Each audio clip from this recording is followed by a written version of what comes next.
And here on the East Coast, it's good afternoon. Okay, so I'm going to do just a very brief review of what we did in the morning, and then we could take any, as I said, practical questions. Really, the review doesn't have to be very extensive because so far we've just done the very basic instructions. And so we are starting, the aim or the subject of this retreat is the Kai Anupasana, which is contemplation of the body. And it is the first of the 4 Satipatthanas, the 4 foundations of mindfulness or the ways of establishing mindfulness. And so in the first session, I did the kind of overview of contemplation of the body. And we see that there are roughly 6, when you take all of the exercises together, 6 primary subjects. And the root or foundation of them in the Satipatthana Sutta is mindfulness of breathing. And I think that there's a reason why in the Theravada tradition, at any rate, mindfulness of breathing is placed at the beginning. And that is because the first of the, well, let me say that the mindfulness of breathing, if it's carried to its fullest extent, becomes a very deep, profound, and powerful and far-reaching meditation subject. In fact, it's the subject that the Buddha himself, according to tradition, used on the night of his enlightenment. It was through mindfulness of breathing that he attained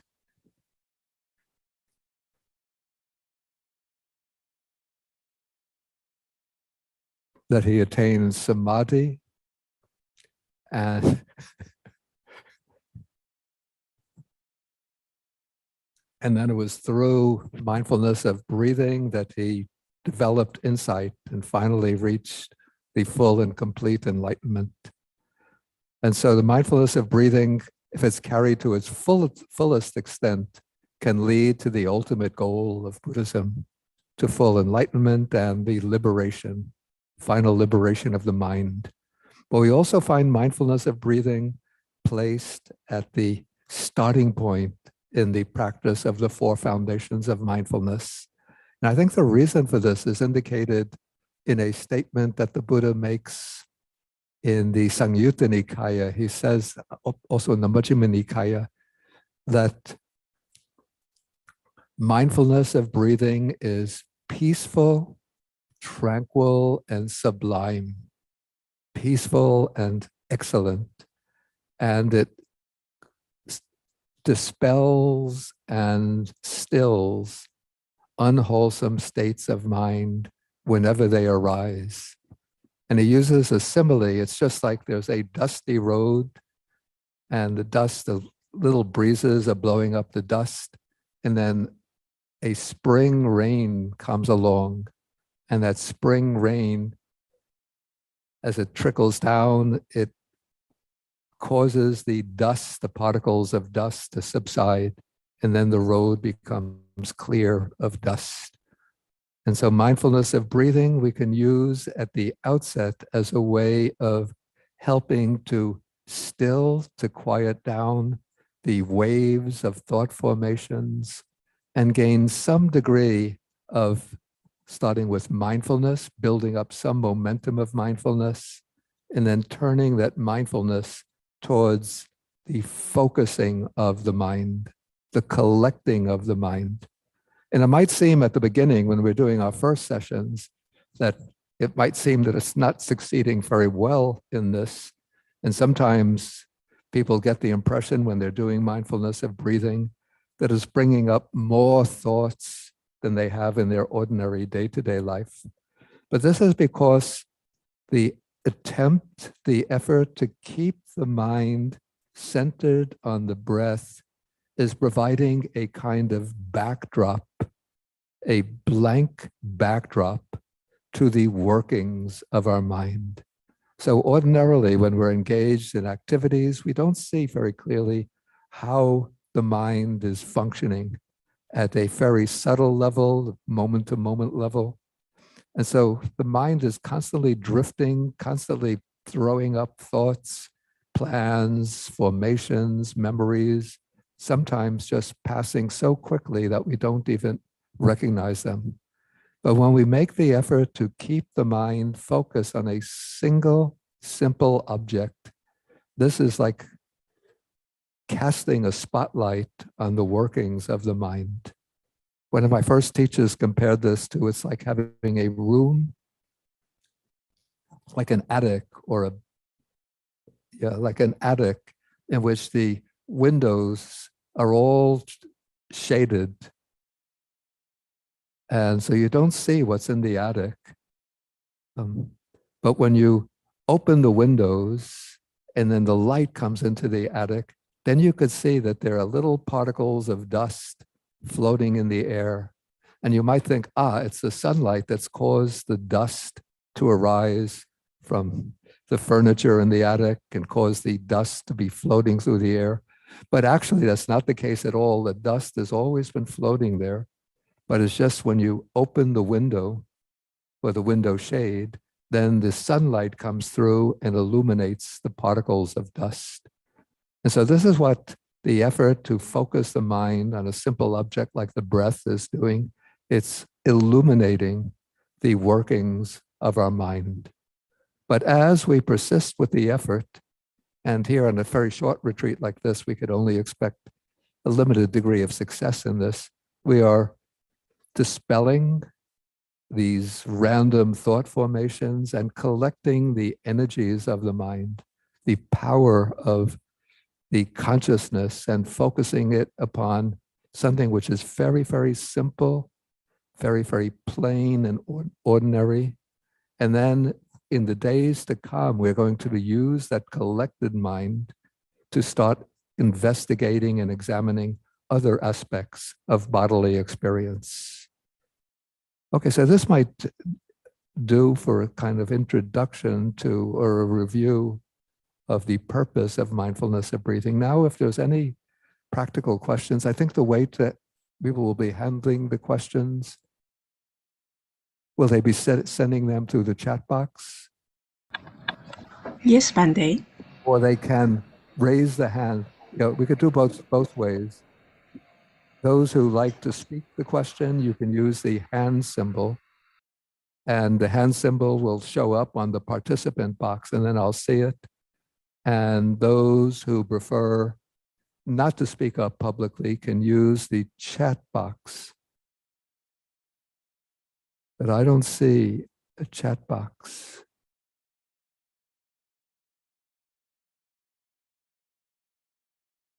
Okay, so let us start with that hand symbol. Maybe the volunteers, are they getting the questions? Yvonne, are you getting? Bande, the chat box is set for host and co-host. At this point, I have not seen any questions. At this point? There is no question. Okay, but you see the chat box? Yes, Bande. Okay.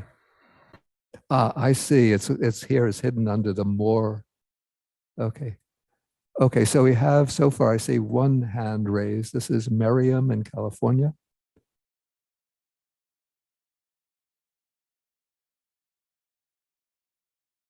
Miriam.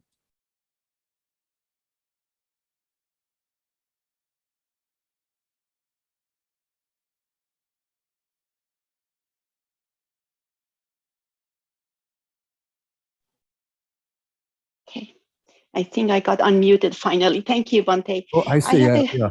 Yeah, you have to let me unmute. I can't just unmute myself. Yeah. So I was waiting for permission. Thank you, Bante.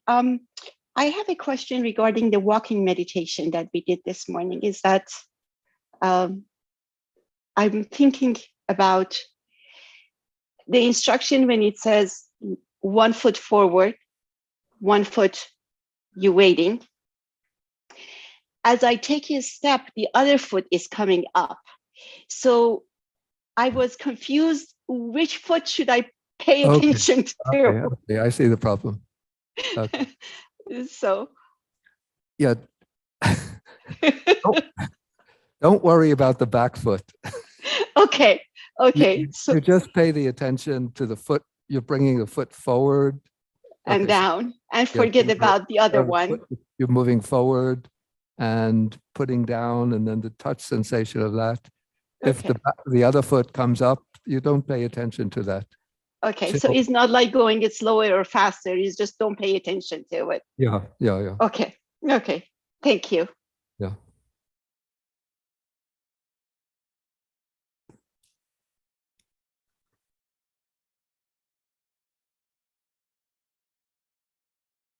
Okay, so I see a question. Okay. Okay, so this is somebody asked, how does one overcome the obstacle of ambient noise, such as in a suburban environment during meditation? Yeah, I have to say that, sound can be an obstacle to meditation, but a lot of it depends upon one's mental attitude. And the only advice I could give is just to ignore the noise. And if it comes, just let it come in and go. I remember there's a Thai meditation master, Ajahn Chah. Like some of his disciples complained to him that there's too much noise. The noise is disturbing me, so I can't meditate successfully. And Ajahn Chah said, it isn't the case that the noise is disturbing you. You're, you're disturbing the noise. Yeah, so I know that it's difficult because I've had a lot of problems with noise myself in the past, but the only solution I can give is just to go on ignoring it and keeping the mind focused on the object. And if it comes like a loud noise, like a motorcycle riding by, or a car honking its horn, or people talking, then you just make a mental note, hearing, or sound, and then let it go and bring the mind back to your primary object, in this case, the breath. Yeah, I have my own story to tell about noise. Yeah, this was before I first went to Asia, when I was living in Los Angeles.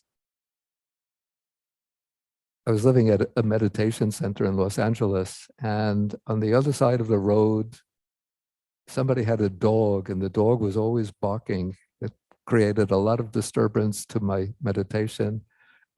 And then when I thought, when I get to Asia, I'll be free from the barking of dogs. And so I arrived at the first monastery where I was to stay in Balangoda in Sri Lanka. It was a village off the town of Balangoda. And the first evening that I was there, as the evening set in, I sat down for my meditation. And I thought, oh, it's so calm, so peaceful, no disturbance at all. And suddenly I hear a woof, woof. And my ears perk up. What's that? It's a dog barking.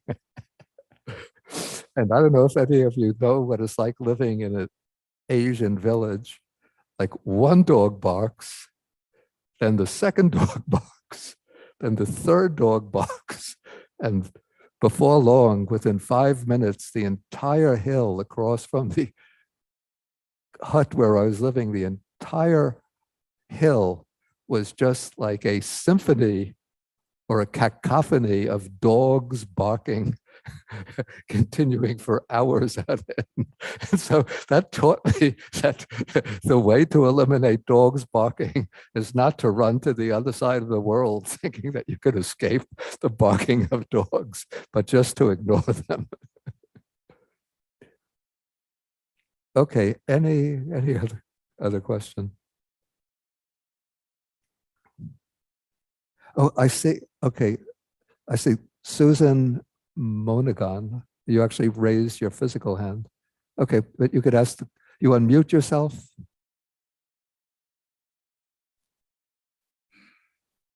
Okay.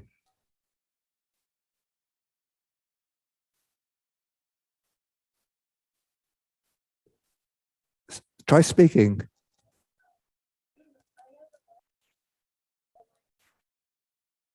if you have a microphone, get close to the microphone. If not, then you can maybe try typing the question into the chat box. Okay, let me take some other questions. I see somebody, do we close our eyes when we do walking meditation? I don't advise closing the eyes. I'd say keep the eyes downcast, but partly open. Don't close them completely.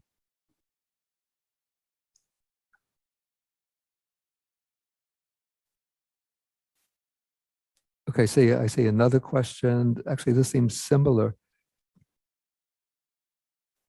Or maybe was this the question that I answered? During walking meditation, there are sensations in both feet as one is lifting and stepping on the floor. Which one should you pay attention to?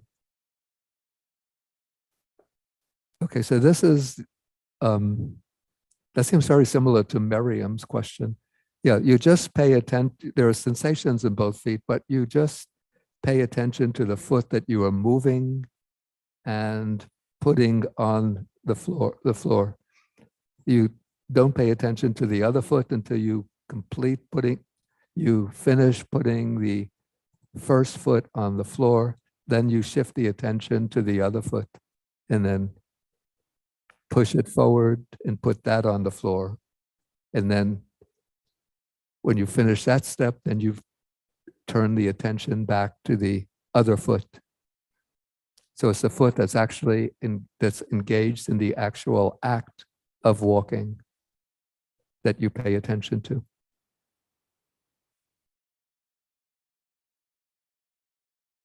Okay, somebody says, would doing prostrations be an adequate substitution for walking meditation? No, I don't think we should be doing prostrations now. Now we're just doing, during the sitting meditation, mindfulness of breathing, and then during the alternative periods, we're doing the walking meditation.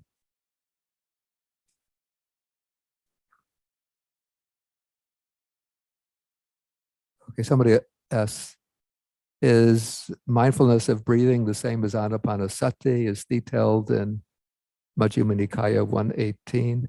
Yeah, mindfulness of breathing is just the translation of anapanasati. And here we're just really doing the initial stage of mindfulness of breathing. When breathing in, I'm aware of breathing in. When breathing out, I'm aware of breathing out. The anapanasati in Majjhima 118 goes through a lot of stages, but we're not going to be focusing on all of those stages.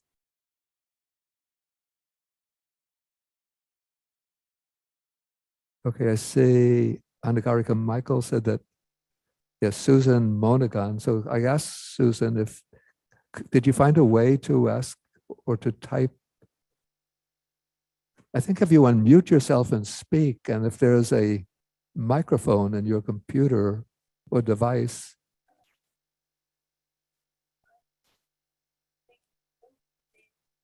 No, I don't.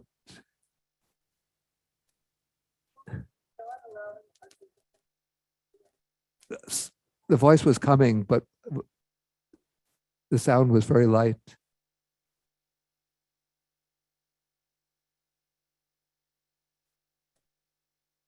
No, I'm sorry, it's just not working.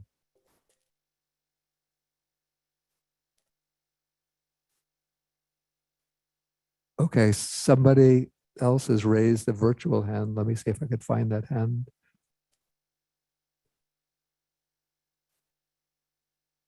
Oh, so this is Talbot. And so you would unmute and then lower the hand. Okay. Okay, Talbot. Yeah. Hi, Bhante. When we do the meditation and focusing on our breath, we basically, like if there are any arising thoughts, we just continue to stay with the breath, whether it's going in or out, and just stay with it. And do I just like maintain with it as long as I can, to see how far it takes me, because sometimes it maybe like after 20 minutes I just get maybe a little bit just kind of like the body is going to start feeling pain in my knee and stuff like that, and then I just want to move around.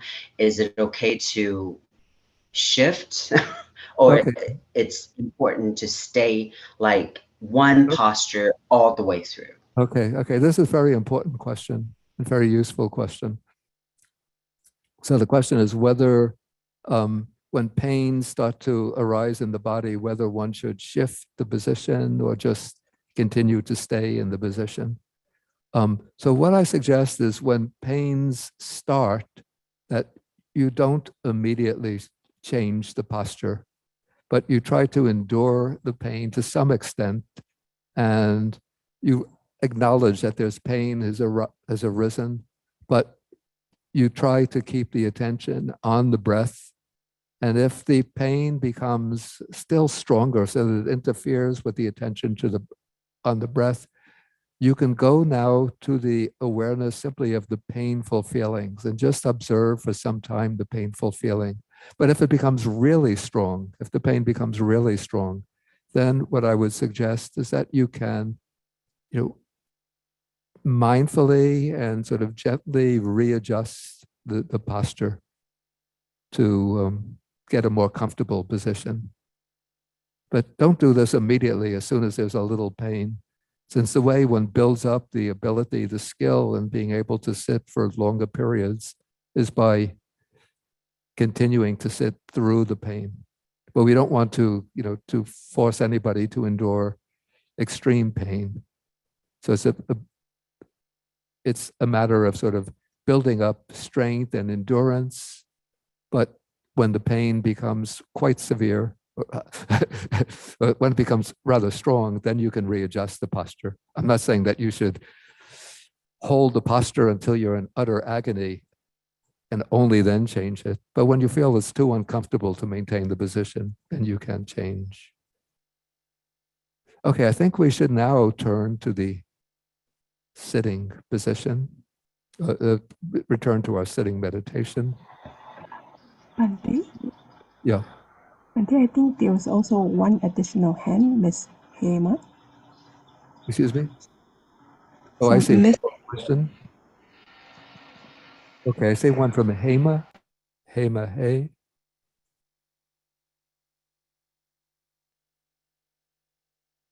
Hema. Oh, I see. I see you now, but you have to unmute. That's it.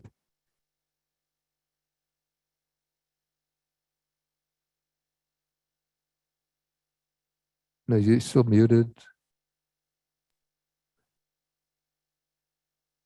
Okay. Okay, now Bhante. Okay, Bhante, I got it. Can you hear me? I could hear you. A quick question, Bhante. I'd like to know, when sitting meditation, the tongue should touch the palate. The what? The tongue. Yeah. Today I heard something like the tongue have to push against the palate. Is it true? Don't push against the palate, but just touch it. Touch it. Yeah, just so I think it's natural when you close the mouth. Yeah, the tongue will just rest very gently and softly against the palate. You don't make any effort. Don't make any effort to push against the palate. Just let it rest. Okay, Bhante, I'd like to know, when the itchy throat comes, I try to, manage it, but in between, I felt I got to get out to drink water, hot, warm water. Itchy throat. How do I handle that? The throat is itchy during meditation. Yeah. And that you want to get up to drink water? Yeah, I feel that I break it, How do I manage that for itchy throat? Do I take a sweet or what? I don't know. You recognize that let us say, it's one of the tricks of the mind to try to break your engagement with the meditation by throwing up these desires. Like itchy throat. suddenly you might feel I'm so thirsty. Maybe I'm going to die of thirst. I have to get a drink. I'm so hungry. If I don't go to get a bite to eat, I won't be able to get through this meditation period. Just treat those as deluded thoughts that are arising and just don't pay any attention to them. Then he cough. Then the slight cough, itchy. The throat is itchy. If there's a real cough, then it will be unavoidable.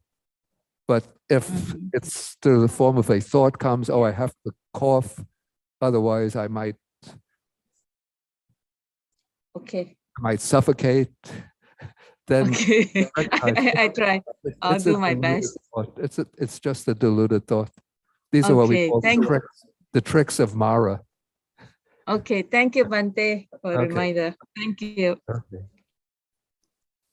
Okay, so we'll now go back into another period of the sitting meditation focused on mindfulness of breathing. And this will be, we'll do a 30-minute session.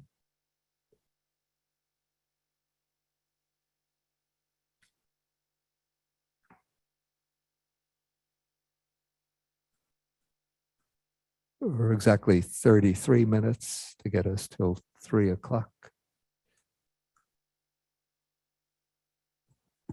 Okay, so settle into your sitting position.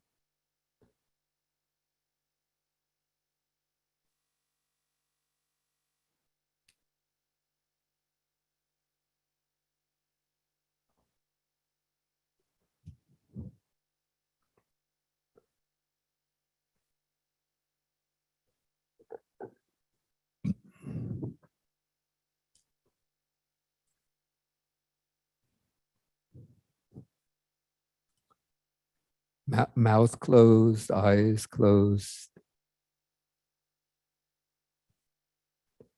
And you start by going first to the body and just being aware of the body, mindfully aware of the body in the sitting position.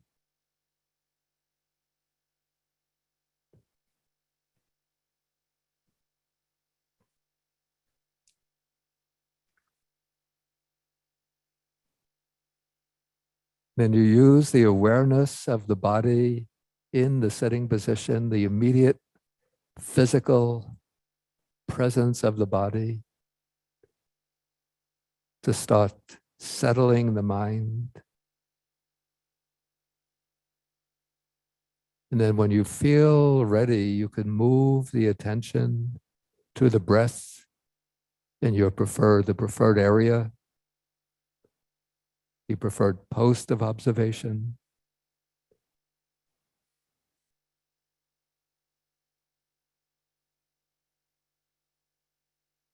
And naturally, thoughts come bubbling up to the surface, or sensations in the body. Sometimes unusual sensations will arise.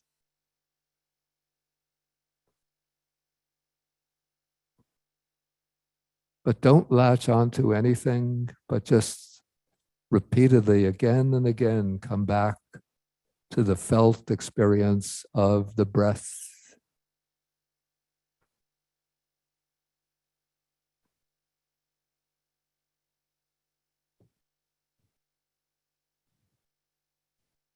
Trying to follow each in-breath, each out-breath as consistently, continuously as possible, but with a soft and relaxed mind, a soft and gentle mind.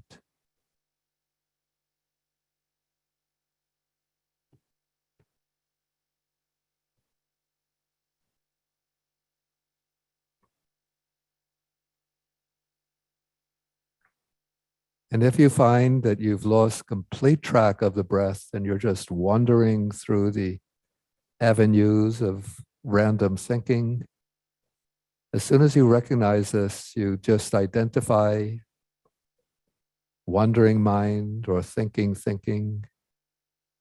Then don't try to jump back on the breath, but first come back to the body in the sitting position.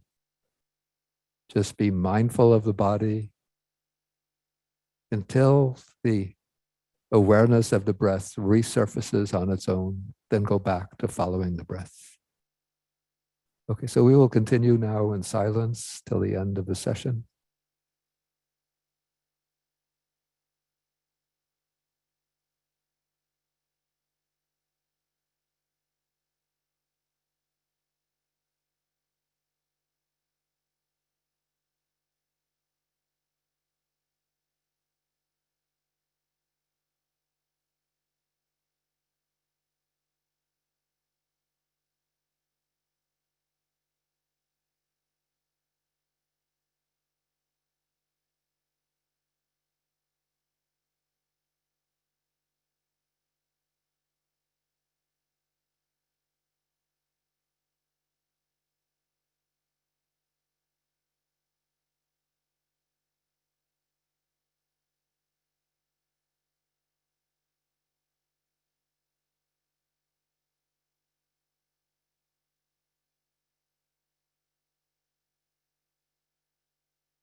Okay, you can now relax and end the session in the usual way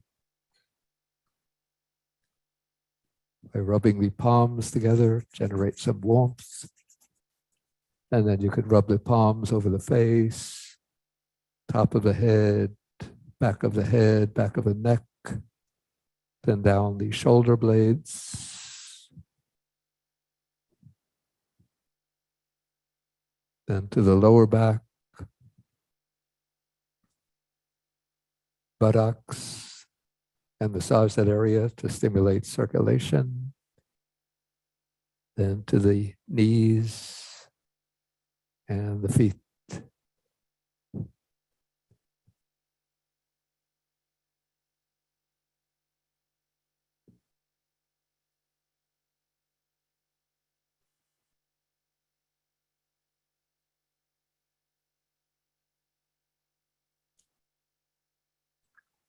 Okay, now we'll do a period of the walking meditation. And again, just to review the instructions. Okay. So you have the walkway, the stretch of about 12, 15, up to about 20 paces. And you begin from the starting point, and then you walk mindfully, paying attention to each step. Okay, when, say, you're beginning with the right foot, so you're aware of bringing that foot forward, we'll call that pushing, and then putting the foot down on the ground, paying special attention to the contact sensation. And then you switch the attention over to the other foot, here the left foot, and then you attend mindfully as you're pushing that foot forward, putting it down. And it occurred to me that while you're attending to the first foot, there might be some peripheral awareness of the other foot, but don't get hung up on that. Just focus on whichever foot is the primary foot for walking. Okay, so we'll walk like this until 3:30, back and forth. And during the walking period, if you have to go to the restroom, that is your time to go, so that you're not disturbed during the sitting meditation. Okay, so let us begin the walking, and I'll hit the gong at 3:30.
Okay, this session, Venerable Mangala will be the host of this session, so he can be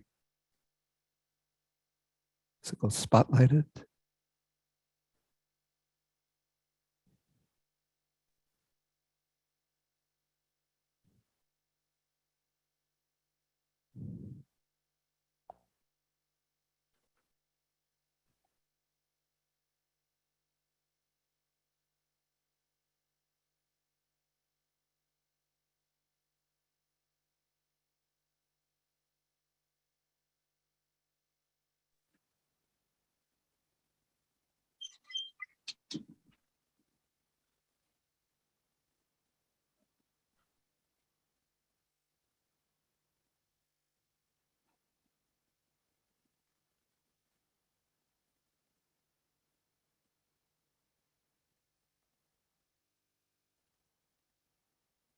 We ready?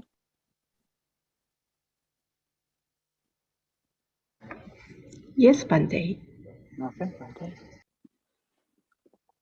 So we continue our practice of mindfulness of breathing, following the instructions the Venerable Bodhi has taught us this day.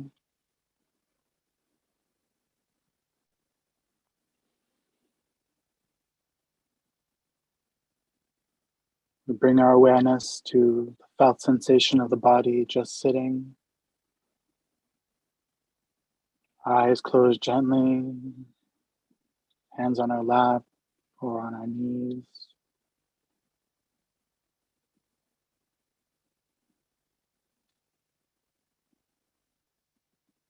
Keeping a fairly straight spine, not overexerting, just letting it naturally stand on its own.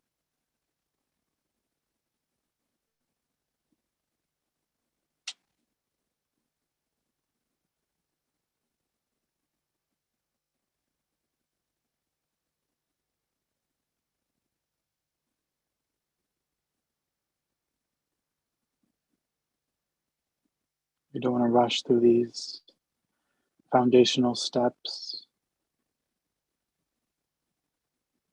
Just take your time, getting comfortable,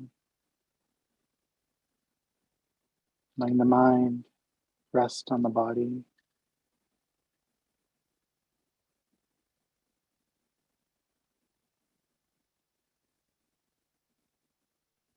not adding stress or desire for results getting in the way.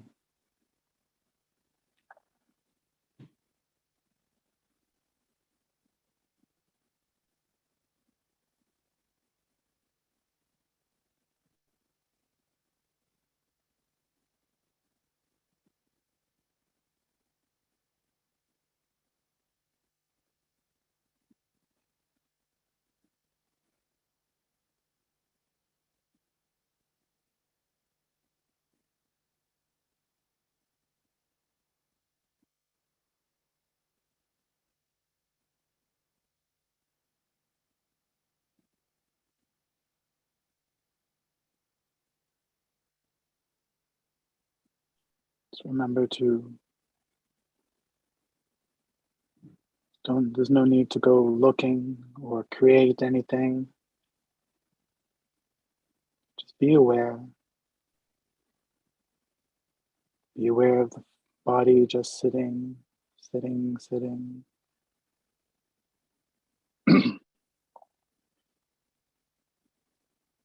don't need to create anything. You don't need to imagine anything. Everything's happening already. You are already sitting. All the sensory experiences that come along with sitting, they happen all on their own. There's no need to create or imagine, visualize. Just be aware of it.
When you feel ready, you can bring your awareness to the in and out breath.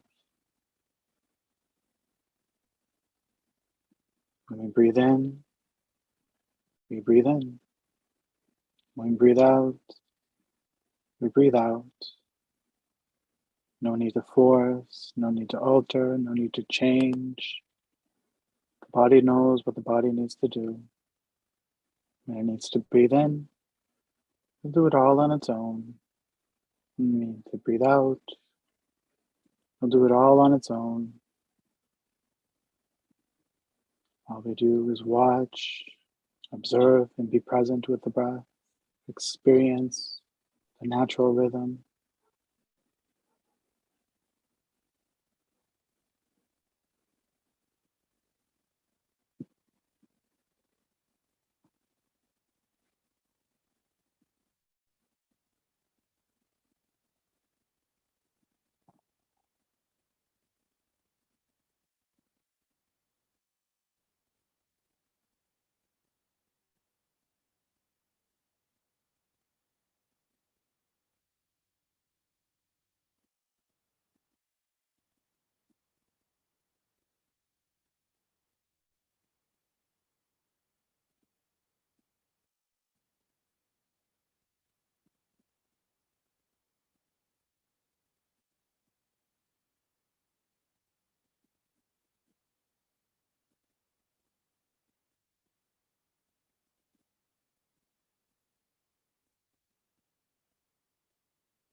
Any other sensory experiences happens in our time of sitting.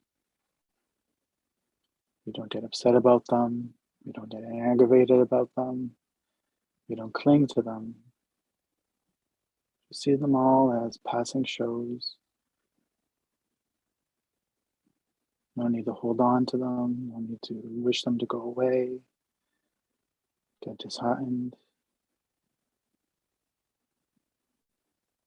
They're all just passing away.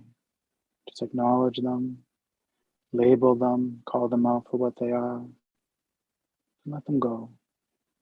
And go back to the breath. In breath, out breath. Feel the body sitting again.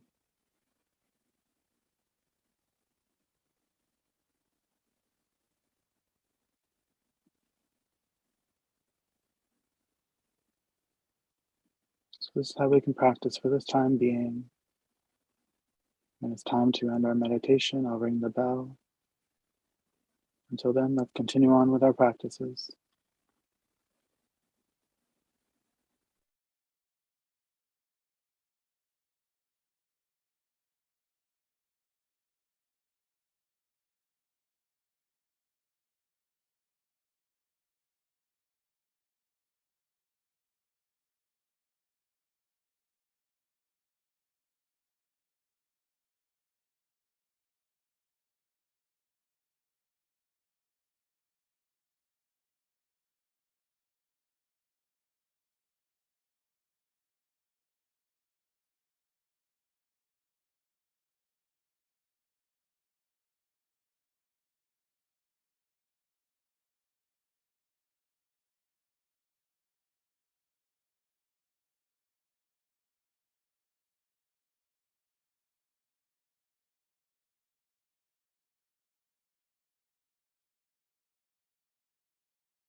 Then you begin to open up your eyes. Finish up our session. We can rub our palms together. Get them nice and toasty. Forehead massage. To your temples. Top of your head. Back of your head. Back of your neck. Shoulders and shoulder blades. Upper back. Down to your lower back.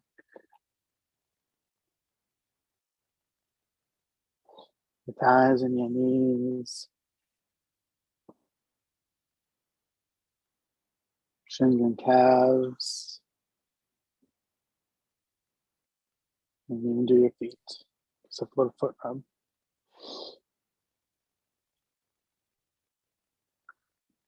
So that ends this session of meditation. So I'll see you all later today. And I think, is it a little break right now? Yes, Bante. How long is the break?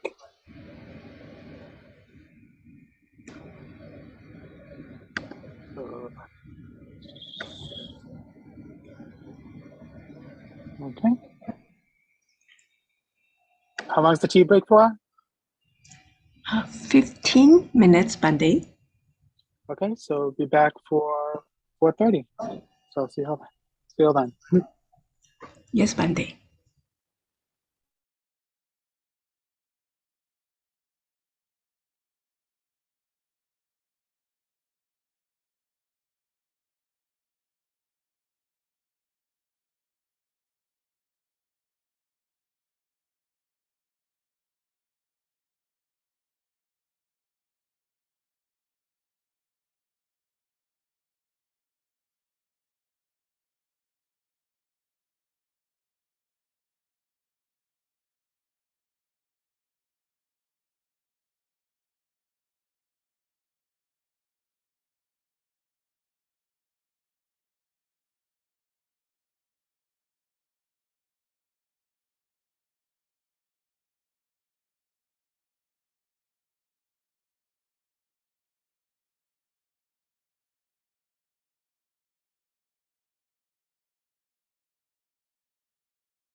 Testing 1, 2, 3.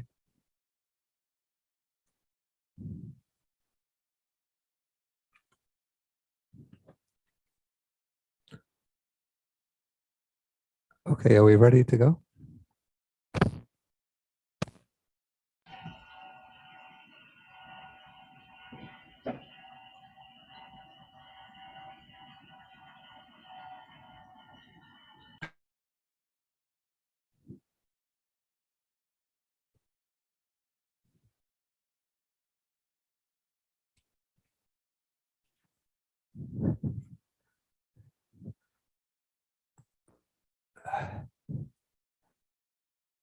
Okay, so I will begin with reciting the salutation one time. Namo tassa bhagavato arahato samma sambuddhassa. Okay, good evening. Okay, good late afternoon, everybody. And so now comes the time for the Dharma talk. And so in this talk, I'm going to try to situate our practice of the contemplation of the body in relation to the broader framework of Dharma practice. And first, I will run through a commentarial classification of the three aims of Dharma practice.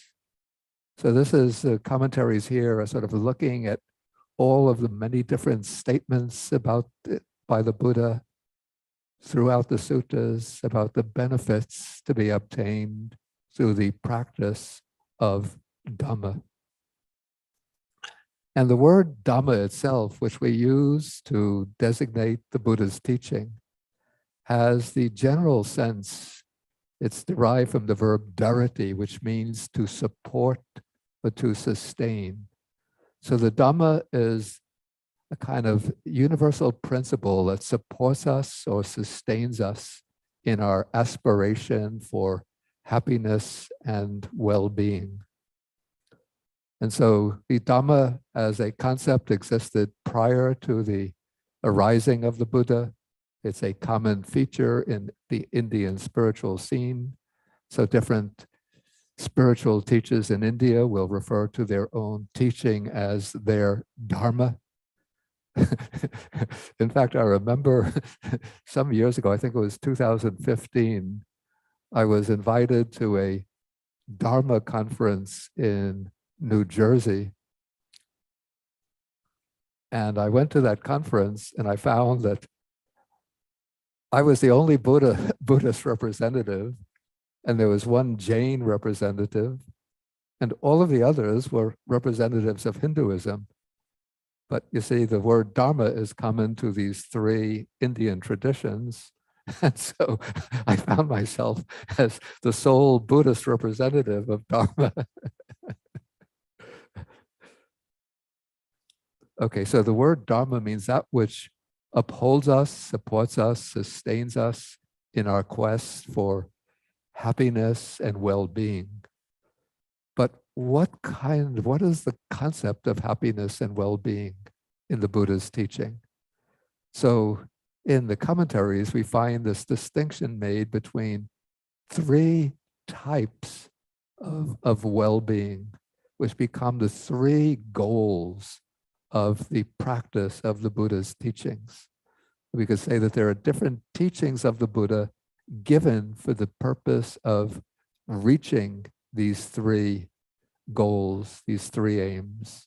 Though in many respects, the aims are not mutually exclusive, so you can pursue two or three at the same time.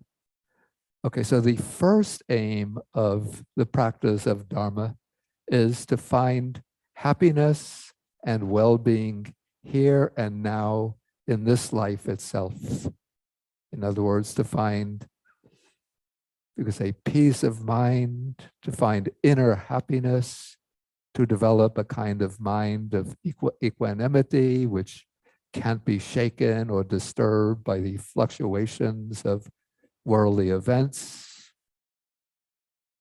to have some kind of, maybe we could call this an inner refuge to which we can resort when we're exposed to challenging circumstances in our everyday life, difficult personal situations, difficult social, economic, political circumstances.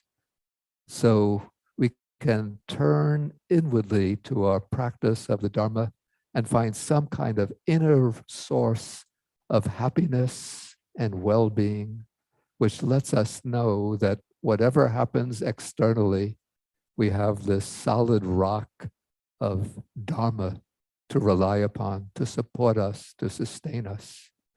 So even when we live, in, at least at the minimum, an ethical way of life, we could have the confidence, the trust that if others cheat us, abuse us, violate us physically, at least we are committed to a life of ethical conduct, of moral conduct. And that can become a source of joy, of happiness, of well-being. I mean, not that we should go out of the way to get exposed to violence and to abuse by others, but if that should happen to us, we know that this cannot damage the integrity of my character, my commitment to leading a moral way of life. And if we have a kind of practice, a practice of mindfulness, then we can turn to that practice of mindfulness in order to, say, evoke or invoke that base of calm, of inner balance, of equanimity to endure the challenging circumstances. And so in this way, we can, even in the face of difficulties, personal, social, economic, and so on, we could still dwell happily in the present. And that itself is a great blessing. If there was nothing else that the Buddha's teaching can offer, it would be that ability to turn towards the Dhamma as our inner support and dwell happily in the present. And in fact, probably for most of us, for myself, my original attraction to Buddhism was not higher enlightenment and liberation, but to find some way to dwell peacefully and happily, to find some deep inner source of happiness in life, a kind of happiness that will come not through outer circumstances, but a source of happiness within myself. So that is the first aim of Dharma practice. The second aim is to create the conditions for a favorable existence in the future. And this means, to put it quite frankly and bluntly, to create the conditions for a favorable rebirth.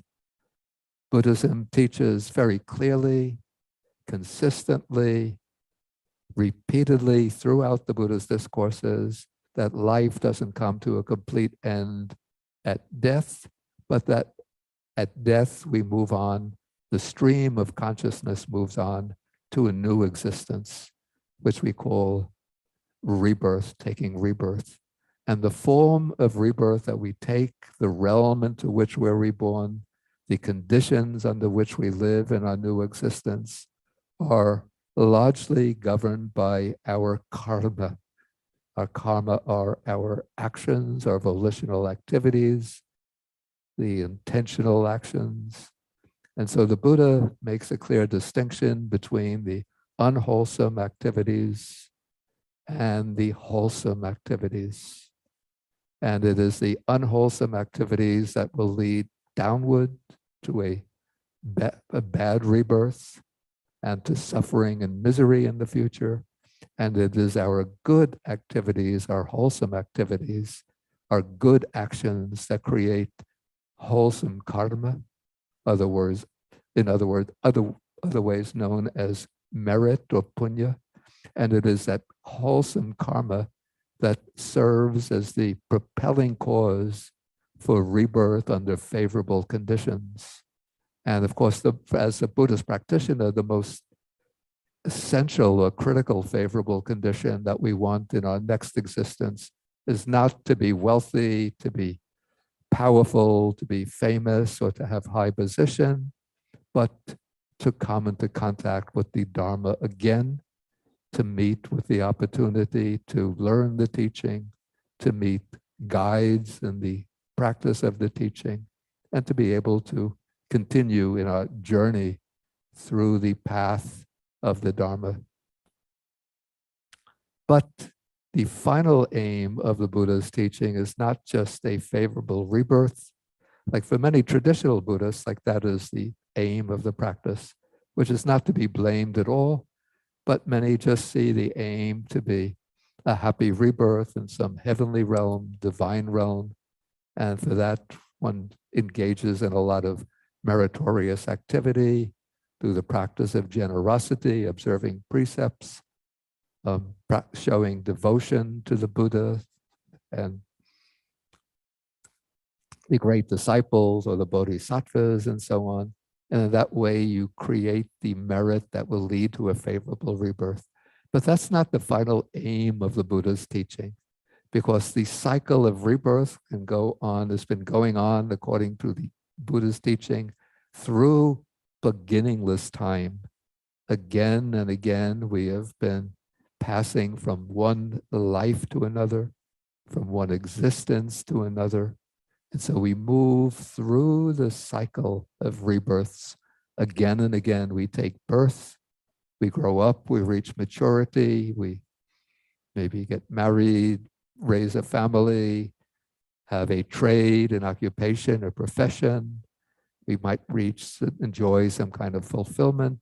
Then we grow old. If we're fortunate to live that long, we grow old, we fall sick. And then the inevitable fate is that we die, we pass away, and take rebirth elsewhere.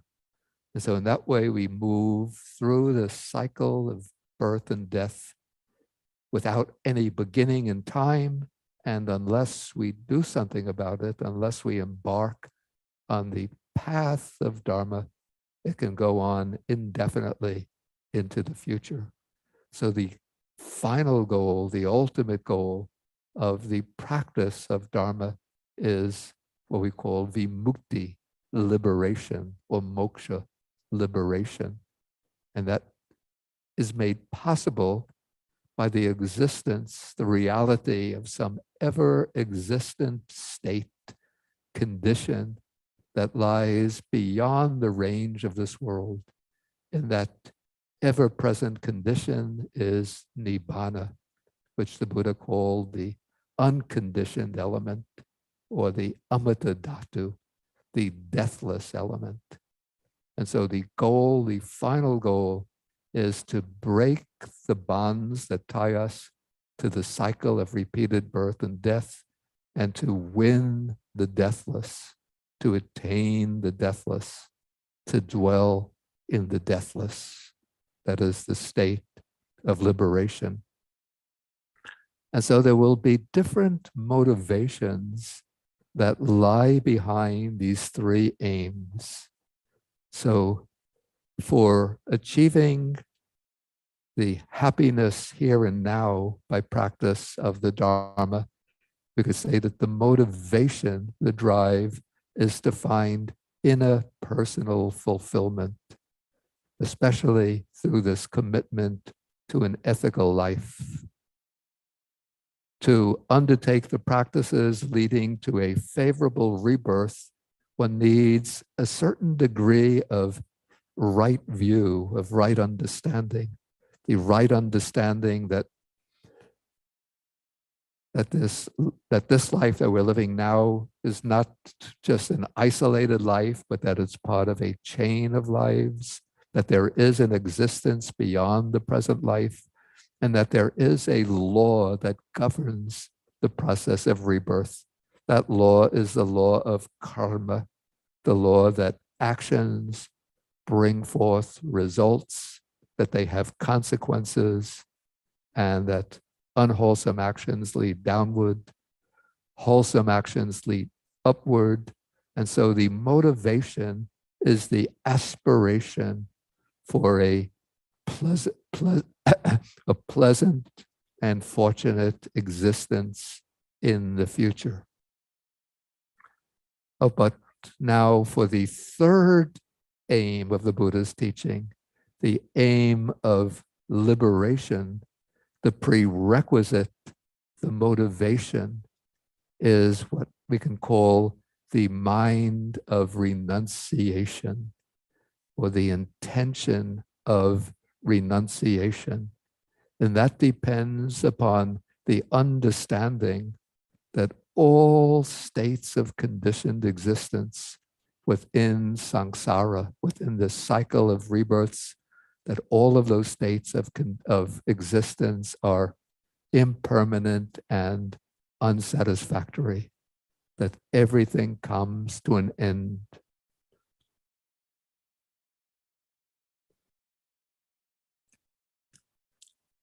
And so in order to undertake the practice of Dharma with the aim of gaining liberation, and I use the word gaining, maybe I should put it in quotation marks, because it's not like something that you obtain concretely, that you obtain by grasping it, but it's rather something to be won by dropping the attachments that bind us to the cycle of birth and death.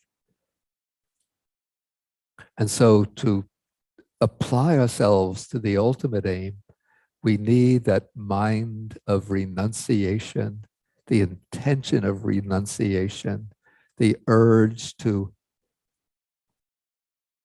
relinquish the bonds that tie us to the cycle of repeated existence, and to move in the direction of ultimate liberation.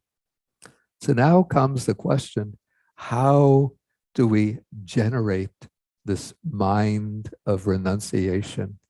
How do we move from usually we live our lives immersed in our concerns with the present life. How do we maintain a satisfactory standard of living? We have tasks at work, relations with family, this issue to straighten out, this problem to be met. So we have all of these challenges that we meet in our day-to-day life. So in the midst of the entanglements of our day-to-day life, how can we start to generate the mind of renunciation and nurture that mind of renunciation so that it becomes all embracing, all compelling motivation of the mind? To help us with this, the Buddha in the suttas, he gives us an interesting scheme that can be used. I call this like a template, a sort of layout of ideas that can be used to generate, to examine and to investigate any kind of worldly phenomena. But in the broader sense, the Buddha applies this to the world as a whole.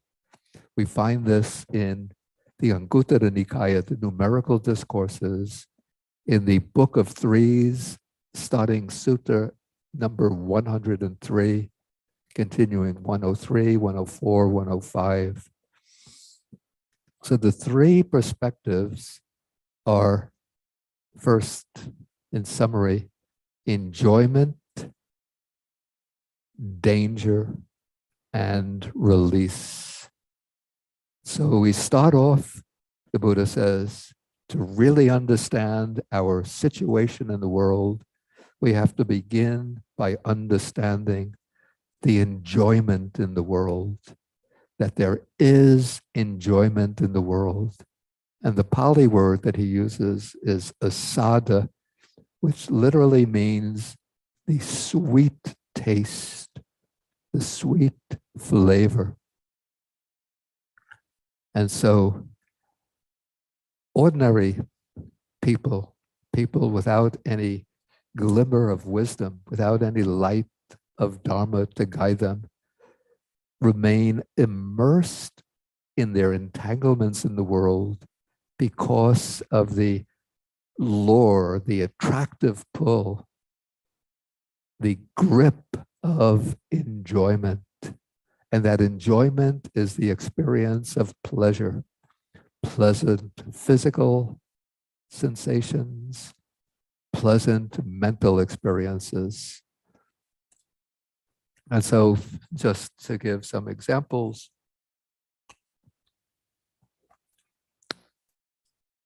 we have things that entangle all of the senses. So, and they always have to be created over and over in many different forms. So different styles of fashion. So now we're moving from summer to fall. And I notice, I get on some of the websites I go to, there are the sidebar advertisements. During the summer months, it was always different women in different style bikini of swimsuits. Now, just a few days ago, I noticed the bikini swimsuits have vanished, and now it's autumn wear is coming on. And so we have different changes in fashion, different styles. There are different waves in movies. Probably now, as the autumn comes, there'll be a new wave of movie production. You go to Netflix. One of our members gave me a temporary subscription to Netflix, and just open it up, and you're overwhelmed by so many different types of movies: mysteries, romance, crime, adventure, documentaries. So if you're not aware of the drawback, then you can just be watching the movies forever and ever and ever. And so we have so many different entanglements for the senses, different styles of perfumes, fragrances, different tastes. Yeah, I often mention this, how when I was living in Sri Lanka, every day we have Sri Lankan food, Sinhalese food. And I used to think, oh, if only I was back in New York where we had Chinatown and I could go to a Chinese restaurant to get Chinese food for a change. But no, the next day it's Sinhalese food. The day after, Sinhalese food. Day after, Sinhalese food. I even used to dream, literally, about a time when in college I would go with my friends to Chinatown and we would see all of these signs, different restaurants, one after another, and then wake up and for breakfast it's roti or paripu. Okay, so different. Now that I'm in a Chinese restaurant, every once in a while, some Sri Lankan people will come bringing Sinhalese food. And then I think, how wonderful to have the Sinhalese food for a change.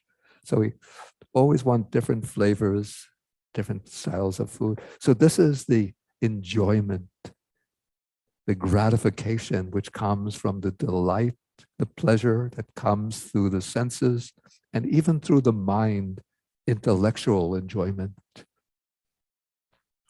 Okay, but that is the first of these three kinds of perspectives. The second perspective is to look into the drawback or danger. This is called adinava, which I have been translating as the danger, the drawback, maybe you call it the inadequacy, the defective nature. And the defective nature consists in the fact that first, all of the enjoyments of the senses, including the mind as a sixth sense, can never provide full satisfaction, but they always leave some kind of gap, some kind of something lacking.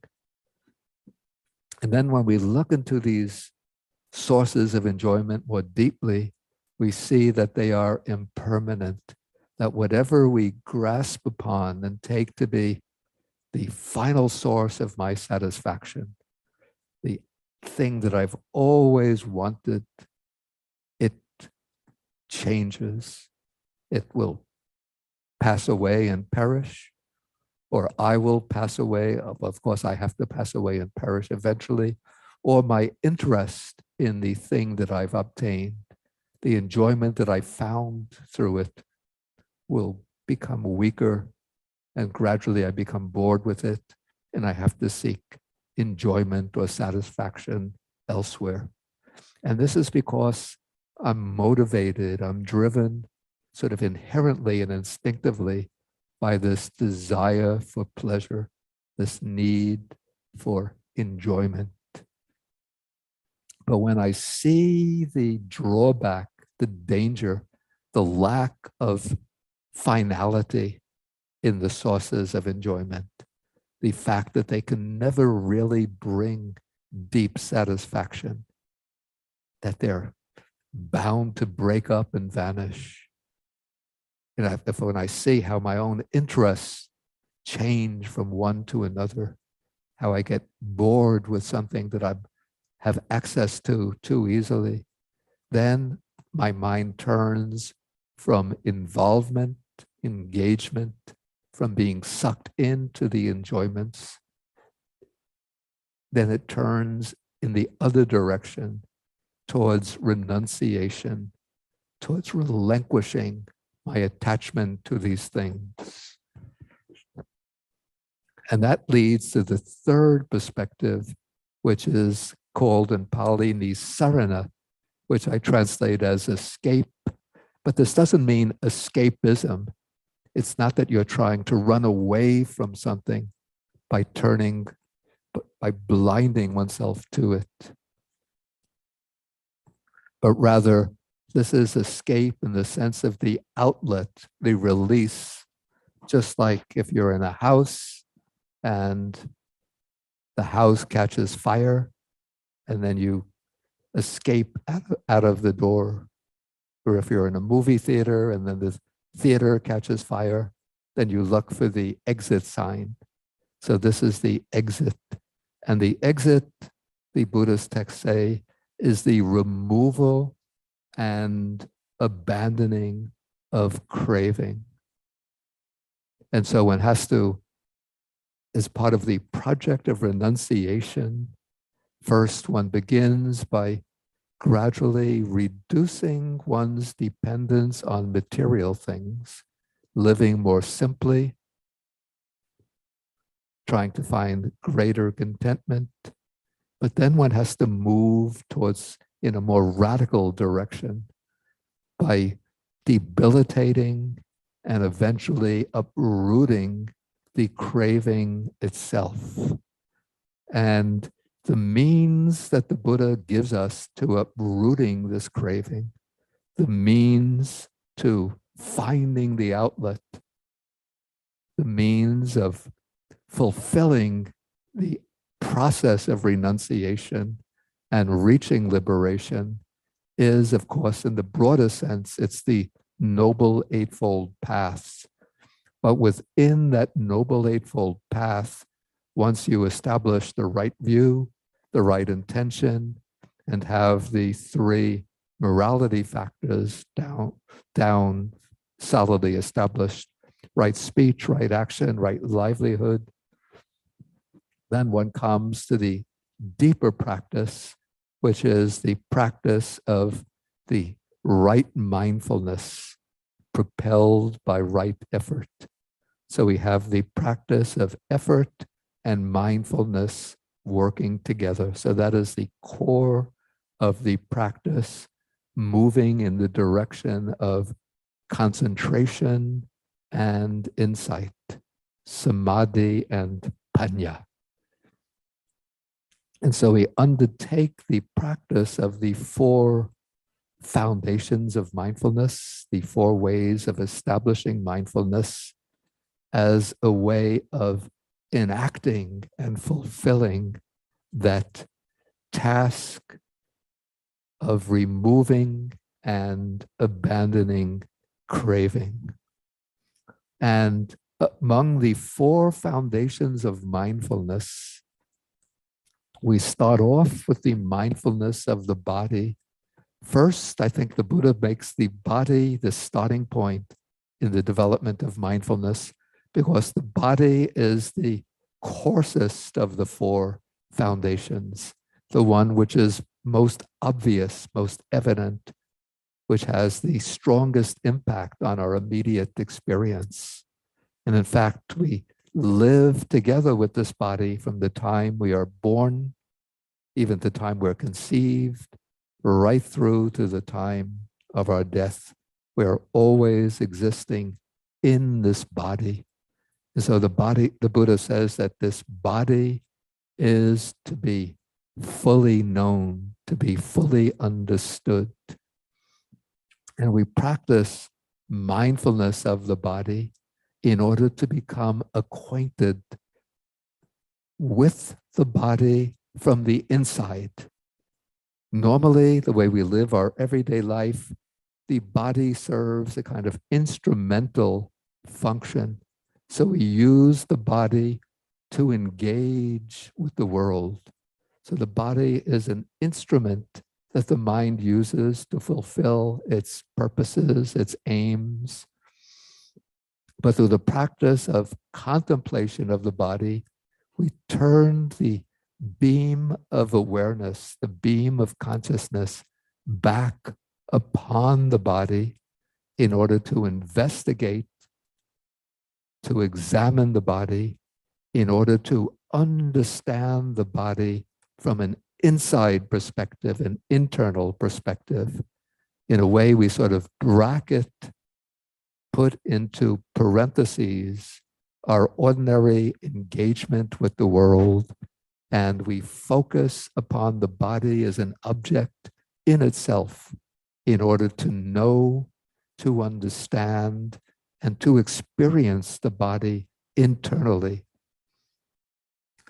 And as we investigate the body, we find that our investigation helps to dispel the delusions, the cognitive errors that nourish and sustain craving.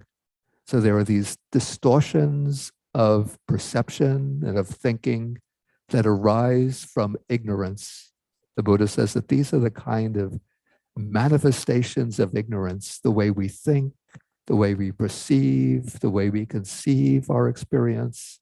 So the Buddha mentions, or the Buddha's text mentioned 4 of these. One is the perception of purity or beauty. So we're always seeking something beautiful, and we imagine our own body to be beautiful, and especially when, when young, looking for beauty in the bodies of others. So that is the first distorted perception. The second is the perception of permanence, looking for, we have the idea that things are stable, that they'll last, even if we know intellectually that it won't last forever. But we have this kind of perception that things are stable, solid, and lasting. The third distortion is the perception, the idea of pleasure or happiness, which I've already gone through. So we take the body to be our means of enjoying life, experiencing pleasure, experiencing happiness. And so we seek more and more comforts, conveniences, luxuries, commodities to nourish the body. And so this is part of the quest for happiness or pleasure. And then the fourth distortion is the distortion of self, taking the body to be myself, what I truly am, or to be mine, that which I possess. And so through the practice of mindfulness of the body, as we move through these practices, we start to dispel these distortions. And so even though all the practices of mindfulness of the body can to some extent weaken and remove each of the 4 distortions, but there are certain practices that are more directly opposed to one of these distortions or another. For instance, the perception of the beautiful nature of the body as being pure, attractive, beautiful. This is dispelled by the practice that we'll be doing on the third day, which is the Asubha Bhavana, the development of the meditation on the impure or unattractive nature of the body, seeing beneath the surface beauty of the body into its constituents, the organs and tissues and fluids that compose the body. That dispels the delusion of beauty or attractiveness. Then the charnel ground or cemetery meditations are particularly the most powerful antidotes to the perception of permanence in regard to the body. So they show us how this body gradually decays and disintegrates until it completely disappears, turns just into dust, material particles dispelled throughout space. The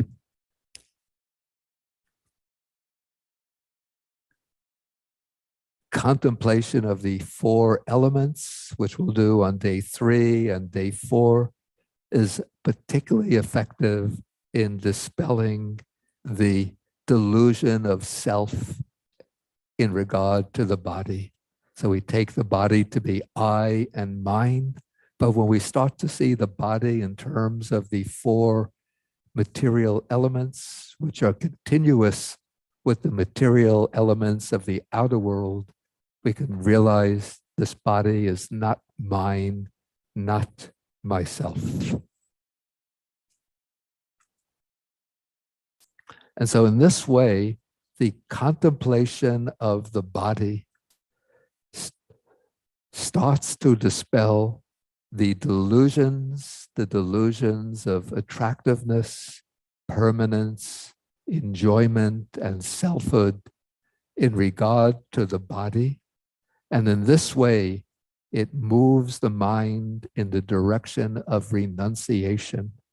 And then when one takes up the practice of the 4 foundations of mindfulness, motivated by this aspiration for renunciation, gradually, step by step, we make progress towards that final goal in which we uproot the defilements of greed, hatred, and delusion, or the outflows of sensual craving, craving for repeated existence and ignorance, and thereby reach the final good, final goal of the Dharma, liberation.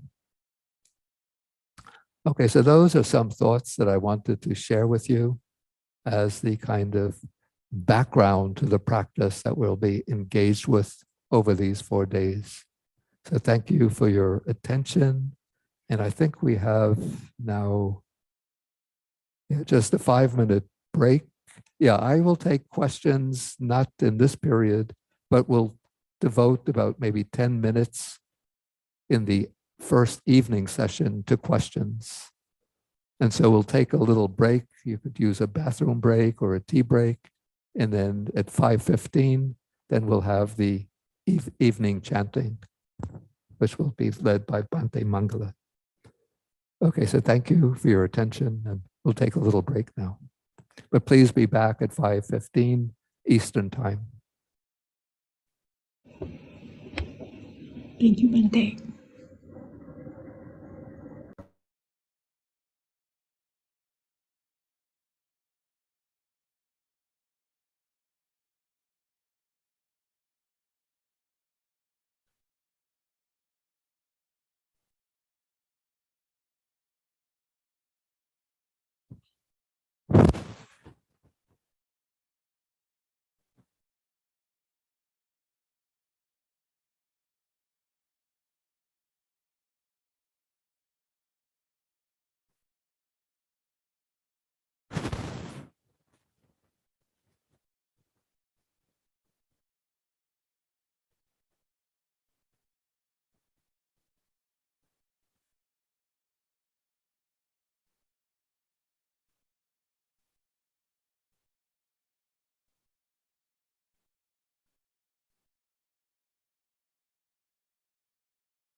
Mhm.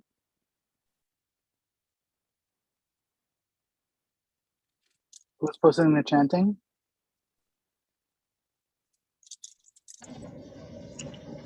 Yes, Bande. Thank you.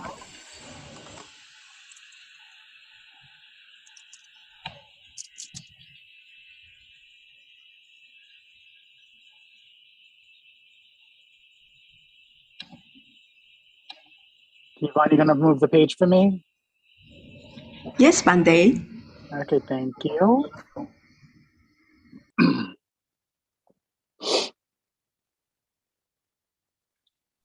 Mhm. Okay, so I think we're ready to begin. Thank you everybody for joining me again. So now it's time for our Vandana or our Pali chanting.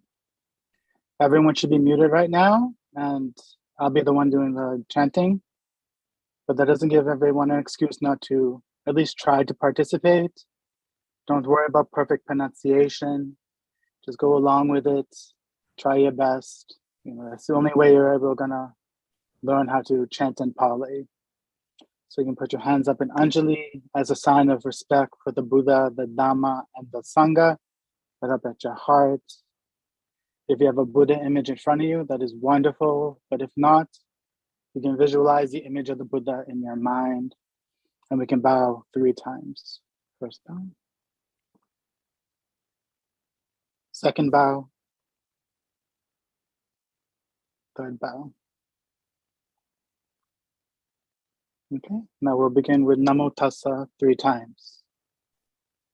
Namo Tassa Bhagavato Arahato Samma Sambuddhassa. Namo Tassa Bhagavato Arahato Samma Sambuddhassa. Namo Tassa Bhagavato Arahato Samma Sambuddhassa. Okay, homage to the Buddha.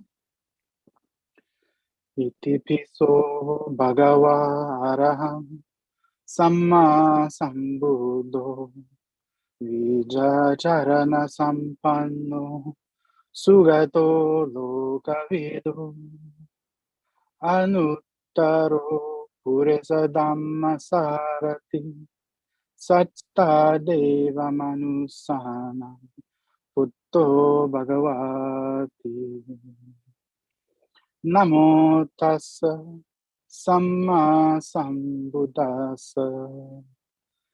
Echa Buddha Titacha Echa Buddha Nagata Pajupanna Chaye Buddha Aham Vandami Sabhadha Nati Me Saranang Anyam Buddho Me Saranang Varam Etena Satchavajena Hotu Me Jaya Mangalam Uttamangena Vandeham Padapangsu Varuttamam Buddheo Kalito Doso Buddho Kamatutang Mama Buddhang Yavani Bana Pariyantang Saranang Gacchami.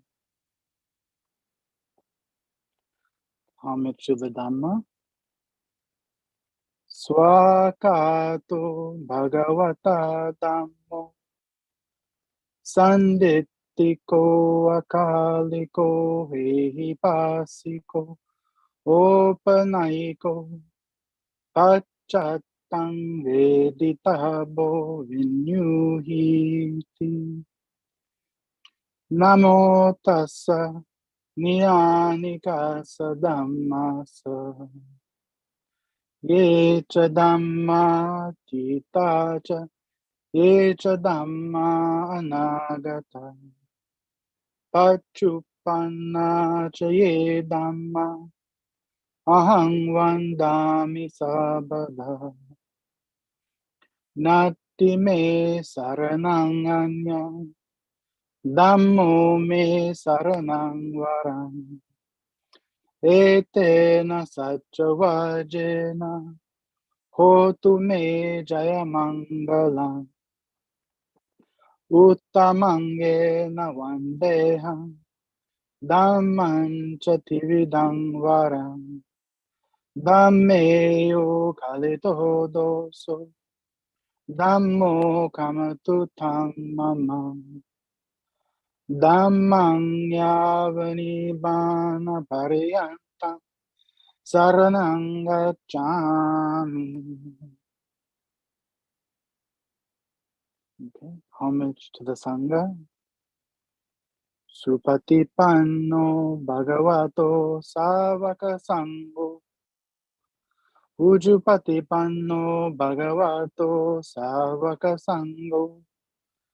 Nyayapatipanno bhagavato savaka sangho.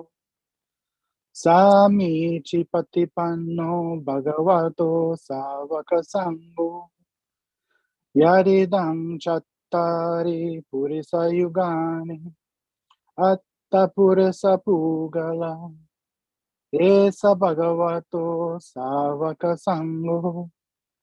Ahuneyo pahuneyo dakineyo anjali karaniyo anuttarang punya kehitang lokasati.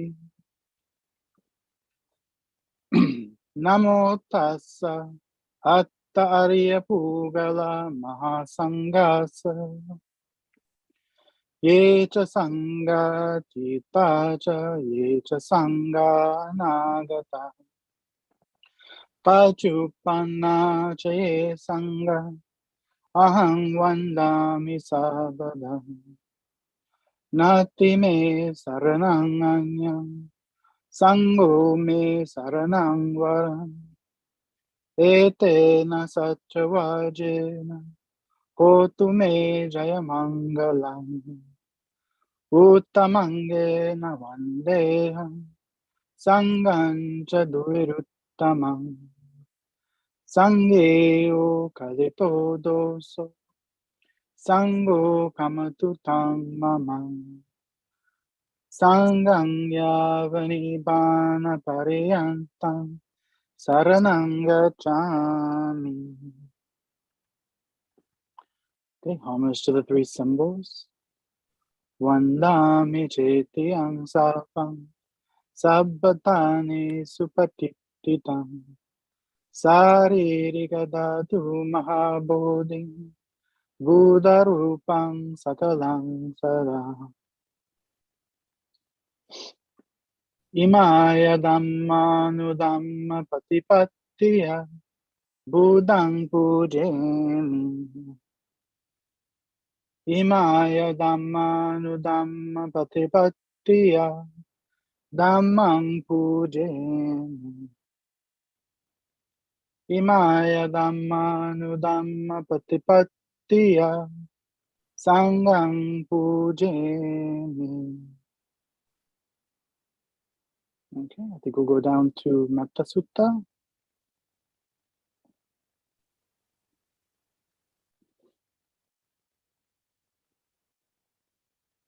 Excellent. So the Karaniya Metta Sutta. Namo tassa bhagavato arahato samma sambuddhassa. Karaniya matta kusalena yantang santang padang abhisamecha. Saku ujucha sujucha suvacho chassa mudu anatimani. Santu sakocha subarocha appakicho cha sahalukavutti santindriyo cha nipakocha appagabbo kulesu anugittu nacha kudang samachare kinchi yena venyu pare upavade sukhino va kenino hontu sabbe samasta bhavantu sukhitata. Ye kichipana bhutati tasava taravanavasesa. Digavaye mahantava Majjimarasakanutatula Tittavaye vadita Ye chadure vasanti avidure Bhutava sambhavesiva Sabbe satta bhavantu sukhitatta Naparo parang nikupeta Nati manyeta katancinang kanji Biaro sana patigasanya Nyanyamanya sadukamicheya Matayata niyang putang Ayusae kuputang anurake Evam pisababutesu Manasang bhavare abarimanang Metancha sabbalokasmin Manasang bhavare abarimanang Udang adojadiriyancha Asampadang averang asapatang Titancarang isinova Sayanova yavatassa vigatamidu Etang sating eriteya Brahmametang viharang idamahu Titincanubhagam asidava Dasanena sampanno Kame suviniyagedam Nahi jatu gabbaseyam Punareti Etena satchavajena Sotite hotu sabadam Etena satchavajena Sabarogo vinasatu Etena satchavajena Hotu te jayamangalam Sabityo vivajantu Sabarogo vinasatu Mate bhavatantarayo Sukhi digayuko bhava Bhavatu sabha mangalang rakantu sabha devata Sabha buddha nubhavena sada soti bhavantu te Bhavatu sabha mangalang rakantu sabha devata Sabha dhamma nubhavena sada soti bhavantu te Bhavatu sabha mangalang rakantu sabha devata Sabha sangha nubhavena sada soti bhavantu te. Sadhu, sadhu, sadhu. Okay, that is the Vandana for this evening. So everyone can take a break now to, when will the break end?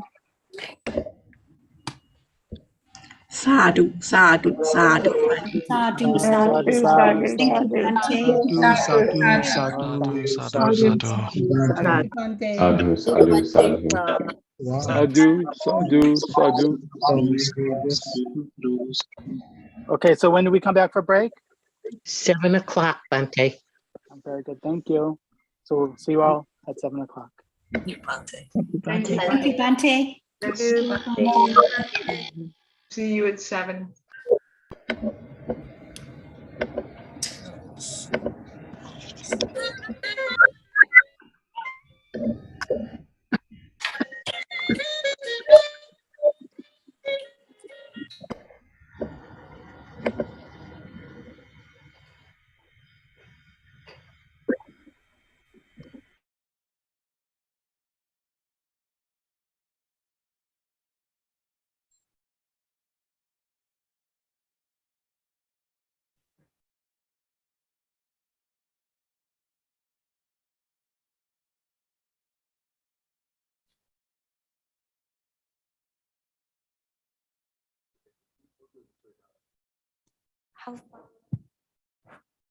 Phê half bao to the, huh?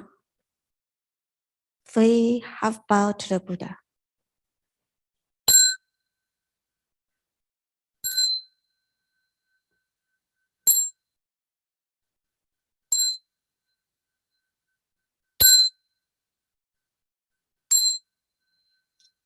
Bow to Bande.